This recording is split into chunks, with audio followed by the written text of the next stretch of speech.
তো সময়টা যখন ২০০০ সাল, যখন চারিদিকে বন্যা, বন্যা। সমস্ত ঘরবাড়ি ডুবে যায়। বাড়ির উঠোনে মাছ চলে আসে। এমনকি ছোটখাটো কুমিরও সে সময় চলে এসেছিল গাঙ্গেয় সমভূমি এলাকায়। ঠিক তার ১ বছর পর ২০০১ সালে এবং ২০০২ সালে এর মধ্যবর্তী ঘটনা হচ্ছে এই মর্মান্তিক যাদব অধিকারী, জমিদার যাদব অধিকারীর মর্মান্তিক ঘটনা।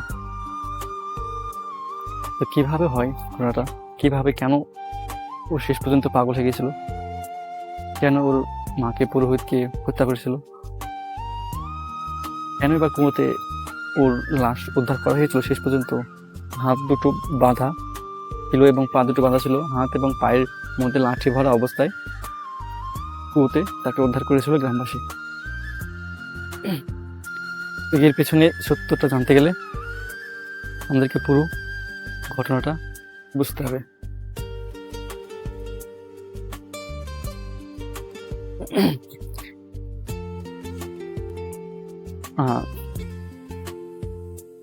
ওনাদের যে ফ্যামিলিতে একটা ঠাকুর ঘর ছিল। ওই ঠাকুর ঘরে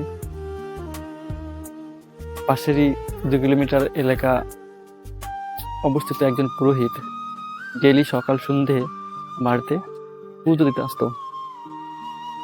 তো পুজো দিতে আস্তে আস্তে এভাবে রেগুলার হতে হতে ওনার মায়ের সঙ্গে ওনার রিলেশন তৈরি হয়। এই ঘটনাটা যে কোনোভাবে যাদব জেনে যায়।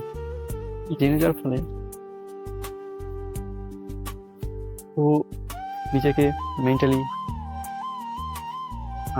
আনব্যালেন্সড হয় এবং রাগান্বিতভাবে ওনার যে পোষ্য কুকুর, পুরোহিত এবং মাকে, ৩ জনকে একসঙ্গে পরপর গুলি করে খুন করেন।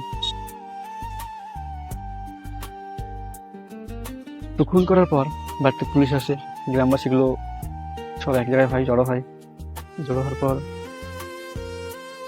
ওকে থানা নিয়ে যায়, থানায় জেল হয় ৪ মাস। তারপর ওনার জামাইবাবু যারা ছিল, আমি নাম বলবো না, ওনাকে জেল থেকে ছাড়িয়ে নিয়ে আসার পর দেখেন যে ওনার মানসিক চিন্তা ভাবনা উন্নত হতে পারেনি, মানে তিনি এক ধরনের পাগলে পরিণত হয়ে গেছিল। এবং ছাদের উপর ওনার যে ঘাড়ে বন্দুক ছিল, বন্দুকটা নিয়ে চারদিকেই তাকাই, চারদিকে ওর সে পুরোহিতের ছবি দেখতে পায় এবং তাকে গুলি করে হত্যা করার চেষ্টা করত। তো এই ঘটনা ২-৩ দিন হওয়ার পর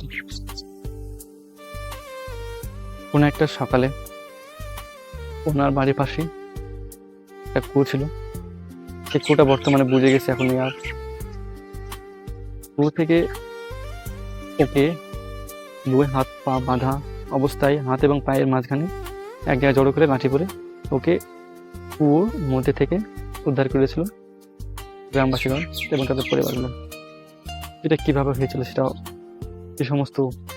সে সমসাময়িক প্রশাসনিক ওরা ভালো জানে এবং এটা সুইসাইড হিসেবে সবাই মেনে নেয় যে উনি মনে মনে ভাবতেন যে আমার জন্য হয়তো আশেপাশের মানুষগুলো থাকতে পারছে না এবং আমার জন্য ক্ষতি হতে পারে, এই আশঙ্কায় তিনি সুইসাইড করেন।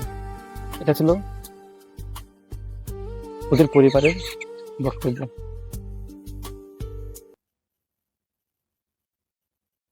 এই অর্ধেক কাহিনী থেকে আমরা বুঝতে পারলাম যে এর যে গল্প কতটা ইন্টারেস্টিং এবং ভয়ঙ্কর, একটা সিনেমার গল্পকে হার মানে দেয়।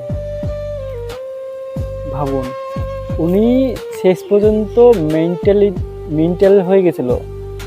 ওনার মায়ের অ্যাফেয়ারের জন্য ওনার পুরোহিতকে, কুকুরকে এমনকি ওনার মাকেও গুলি করে হত্যা করে। তারপর জেলে যায়, জেল থেকে আসার পর ওকে রহস্যজনকভাবে একটা কুয়োর মধ্যে উদ্ধার করে গ্রামবাসীজন সকালে। তো এই যে রোমাঞ্চকর রহস্যময় গল্প কাহিনী, একদম সত্যি করে কাহিনী, এই কাহিনীটা ছিল বলে যাদবের কাহিনী মতন ছিল বলে আজকে আমি যে জায়গাটা বসে আছি, এই জায়গাটা হয়তো বুঝতে পারতাম না। আজকে যে স্কুলটার কথা বলছি সেই স্কুলটা হয়তো থাকতোই না। হাজিডাঙ্গা আজকে যোগমায়া বিদ্যানিকেতন, যার জন্য অনেক বহু লাখ লাখ ছেলে মেয়ে পড়াশোনা করে চাকরি করছে, কেউ পুলিশে, কেউ আইএসপি, কেউ বিভিন্ন বিডিও অফিসে, কেউ মাস্টারি করছে। উনি যদি না থাকতেন বোধহয় এই স্কুল তৈরি হতো না। ওনার যে দয়া মায়া, এটা আমাদের সাধারণ মানুষকে জানা দরকার এবং ওনার থেকে শিক্ষা নেওয়া দরকার। ততক্ষণ আমাদের সঙ্গে থাকবেন। এরকম ভিডিও পাওয়ার জন্য চ্যানেলটিকে সাবস্ক্রাইব করুন, ফলো করে রাখুন। ফেসবুক থেকে দেখলে পারে আমাদেরকে সাপোর্ট করুন। দেখা হচ্ছে পরের ভিডিও।